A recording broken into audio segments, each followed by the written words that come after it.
Hi, today we're going to install the Spektrum SX107 micro servo onto my Axial Capra for its dig functionality. Now this servo package came with all the parts I need, including an extension cable. The rest of the parts are provided in my Axial Capra kit.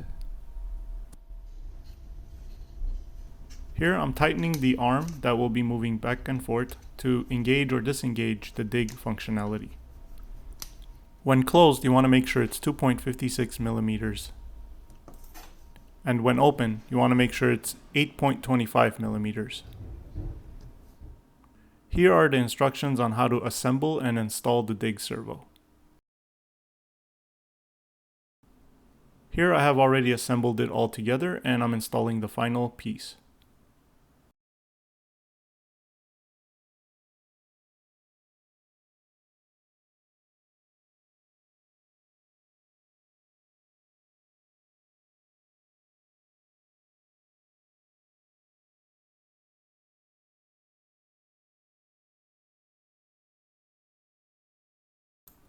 Well, thanks for watching. I hope you found this video useful, and I hope you enjoy your awesome Axial Capra crawler with this dig functionality.